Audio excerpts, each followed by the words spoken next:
We've got a multi-billion-dollar Bitcoin expiry coming up. We also have central banks massively buying gold right now. We've also noticed something crazy involving crypto has happened over in Thailand. And we got ourselves a little bit more about XRP, but even that and a lot more we'll be covering in this video. So make sure you press the like button and enjoy this show.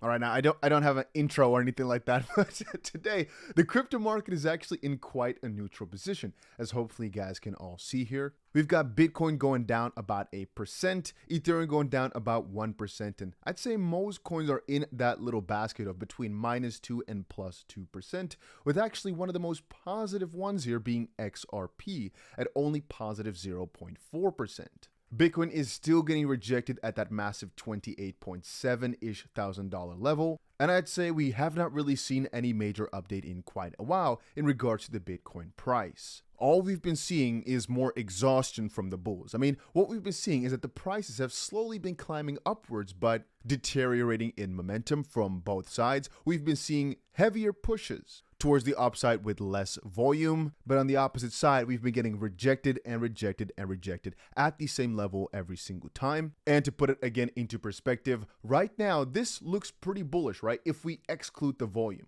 If we were not looking at the volume at all, it seems that we've got a similar top with ever increasing bottoms. The only negative side here being is that every single push that we had before has more volume than what we're seeing right now. And the way it's looking is as if we're like, rounding up ever so slightly as of this point, which simply put again is bearish. Over in Thailand, as I just said, something pretty crazy was just announced. Apparently over there, the opposition leader is promising a $300 crypto airdrop per citizen if he is elected as the prime minister, which could already be happening somewhere in May. That would be absolutely crazy. Can you just imagine for a second if the prime minister says, $300 for every single person in crypto. That means that Thailand has to buy a crazy amount of Bitcoin or cryptocurrency. I wouldn't know which one to be able to facilitate that. And I also wonder how that would work in terms of inflation, because they're not inflating their own supply of the Thai baht, but at the end of the day, a lot of people would sell it for Thai baht again. And I kind of wonder if this would have similar effects. I've never really studied what would happen if you give every single person in the country $300 worth of gold, for example. But I think that makes a good segue into our next piece of content here, which really broke my mind. The fact that this is happening in the background, in my opinion, is absolutely insane. Take a look at this. So Wall Street Silver just shared central bank gold purchases quarterly since 2009. Watch what they do, not what they say. And it shows the central bank's gold consumption quarterly having a massive increase in terms of metric tons, right? Going over to 417 metric tons, which indeed is absolutely wild. And DAI, Digital Asset Investor, had some interesting words to say. He said, if I were the US government, I would, this is again a theory, bringing up XRP, pushing down Bitcoin. Not the biggest fan of those generally, but to some degree, it does make a little bit of sense. If I were the US government, I would release Bitcoin to make it look like an anti-bailout libertarian movement during the financial crisis. So retail would exit the system into Bitcoin instead of gold for the next 10 years, while I printed fiat into the oblivion and accumulated gold, secretly. I would also be accumulating the digital asset that would actually be involved in the new monetary system. Again, we could argue that he's meaning CBDC, as we're seeing multiple different threats about that right now. For context here real quick, there's actually a lot of fear quite recently. Florida Governor Ron DeSantis says a Federal Reserve digital dollar threatens U.S. financial freedom, and U.S. presidential candidate Robert F. Kennedy Jr. warns the Federal Reserve's FedNow digital currency will result in financial slavery and political tyranny. Over in Europe, again, we have the similar system where right now the CBDC talk, people are not taking it so happily. But to continue with this story, I would also be accumulating the digital asset that would actually be involved in the new monetary system. I wouldn't tell anyone, and I'd get my media friends to talk up Bitcoin as much as possible. I would even pretend I didn't know or care who Satoshi is. This is what I would do, but that's just me.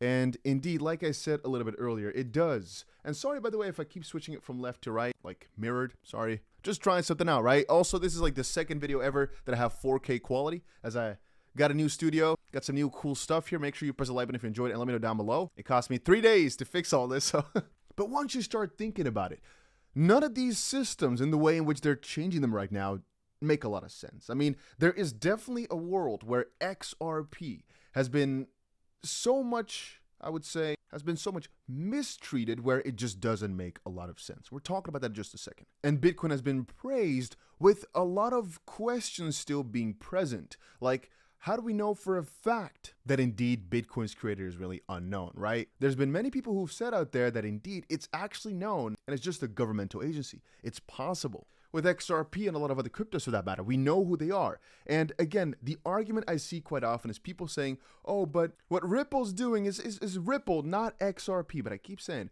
guys, the way the XRP ledger was created and the guys that are behind there, they know how Bitcoin works to the T, right? They wanted to create something that was Bitcoin, but better. Really, that's the whole thesis from behind it. Remember when XRP was created? It wasn't 10 years after Bitcoin. No, it was basically at the same time, slightly afterwards, if not before, depending on what type of parts you take right there. Because the idea has been around for a little while. Anyway, there was a guy. There's Scott Chamberlain here, and there's Fredo Alaya. Alaya said, so now you have somewhere between 80,000 and 5 million people waiting for a lawsuit to end on a centralized entity for the price to go up. Yet, it's not a security. Okay, fine. But how does Ripple's marketing interact with this? And the question here mostly is Ripple doing it for Ripple, or is XRP really that useful? And Scott has a very interesting little thesis on this. I think a crucial distinction is the SEC has alleged that XRP itself here is the security. That's what makes this all so difficult. That's what makes this take so long. So the entire chain is threatened. If they only allege that Ripple sold XRP as part of an investment contract, then probably we would have had a settlement a long time ago, right? The case would have been over a long time ago. The only problem here being that they alleged that every single XRP out there, you and me selling this to each other, is now a security still. And that is what makes this an extremely difficult case. And that is also what makes this judge really careful right now to not let any verdict go. Because the moment she does it, she's basically labeled a very big part of the crypto space as the transfers of securities. That will mean massive lawsuits against all these different exchanges. Because a lot of these US people, they're going to claim damages for being able to trade something that was illegal, basically. So every single exchange is going to have trouble. Now, we're going to see civil lawsuits, what I'm thinking, right? Against every single crypto foundation, company, whatever, that's in the US for selling unregistered securities to them, basically, or to any person that's ever sold them crypto. They can always try to sue them now for selling them something illegal, if you understand my drift. That's potentially how deep I think this might go. All stemming from that one decision from the judge, right? And so the way I see it is she's just trying to be careful that she doesn't wreck every single person along the way by making a verdict too soon. And again, Scott himself is also a very well-known lawyer, former lawyer, entrepreneurial fellow, an ANU College of Law, but mostly known for being the co-founder of Evernode on the XRP ledger. There's also a little article where people talk about why John Deaton said May 6th might be the end date. Again, it's not the official cutoff date. He basically said, pro-crypto lawyer and legal representative for XRP holders John Deaton said, basically, the suggestion is based on a previous case by the same judge, Analicia Torres, who then granted summary judgment exactly 60 days after her Daubert decision. This was basically when they excluded the testimony of an SEC witness, which was to kind of understand exactly why people bought XRP. But he later on went to state, hey, this is just his thoughts because that would make sense, but it doesn't have to be. All I can say about that is we'll see. It's interesting though. There's also $1.2 billion in Bitcoin options expiring rather soon. The bulls are consecrated with bets above $29,000. Crazy if you start thinking about it, right? $1.2 billion. $1.2 billion. The thing about it is only about 14% of the $1.12 billion in open interest is set to expire today on April 7th, and it was placed at around $28,000 or above. And so that's one's pretty interesting, as Bitcoin right now is trading literally at like 28,000 bucks, right? Bears profit 60 mil as Bitcoin trades between 27 and 28,000. According to reports, the weekly Bitcoin options expiry has a whopping 1.2 billion in open interest. However, it is only important to note that this figure may not be entirely accurate, as bullish investors have focused their bets on Bitcoin trading above $29,000. The 185 call to put ratio reflects the disparity in open interest between the 720 million call buy options and the 390 million put sell options. However, the outcome will be much lower since the bulls were overly optimistic. It does seem a little bit that way. As of April 7th at 8 a.m. UTC, so it's already been, Bitcoin's price remained 27.8 thousand, resulting in the number of call options available for purchase to decrease significantly to 125 million. And this is because the right to buy Bitcoin at $29,000 or $30,000 becomes void if Bitcoin trades below that on the expiry, meaning they lost. Based on the current price action, the net result favored the bears by about $60 million, as there were 1,200 calls versus 3,500 puts between 27 and 28,000, and this meant that traders who placed bearish bets made a profit of 60 mil, as Bitcoin's price remained within this range on the expiry. So all I'm trying to showcase with that is this happens every single week, for all of you that do not know. And even though I'd like to state that it might not make the biggest of differences, whenever this number is higher, it's not as if the price gets pushed down a lot. You just have to understand that there are people in the background trying to manipulate this game every single step of the way, right? You have to understand, if there's billions of dollars on the line to just get above or slightly below a certain specific level, there are people out there who are going to try and push it towards or below or above whatever that level every single day of the week because they have a certain goal to attain. Just understand the background of your mind that if that can already happen with just retail and some step-in level of institutional traders, this can more easily happen with guys like BlackRock, etc., that are manipulating the price on a multi-billion-dollar level, if you guys get my drift. If you think that the price is just moving along because it's moving along, no, all right? No. That does not mean they manipulated every single part of the journey, but it just means if they want to get the price somewhere, they probably can. And that's a little bit more about what Digital Asset Investor was referring to, where indeed, from a government perspective, they can do a lot more than might meet the eye. And indeed, there could be so much more behind this than we might think. But it's not something I worry about every single day. Not really at all. What I do worry about is giving you guys all the best tips out there in the crypto space, all right? I've said to you guys before, I try to make videos the way you guys enjoy them. So what I've noticed as well is one of the best things that I can do on this channel is educate you guys in a lot of different ways. And that is either with tutorials, like I did a MetaMask tutorial, did a Airdrop tutorial, and kind of focus in on what exactly you can do that's pretty simple, pretty cheap, etc., to make good amounts of money. And all I ask in return is for you guys to just support, by making sure you place a comment down and you press the like button every single time. That's all I ask for. Now, I've decided to make sure I just make a tutorial for every single major airdrop out there, because the probability of you guys making money is way greater than not. It's as simple as that. So to give you all an indication, all right, this is not a list I made. I'm not affiliated with these guys. And very important to know here as well, I will make $0 of you guys doing all these airdrops and things. It's not beneficial to me. All I'm doing is putting countless hours and making sure the tutorials are as simple as humanly possible so you guys can all follow through and I get a like for them. That's literally all that's happening here.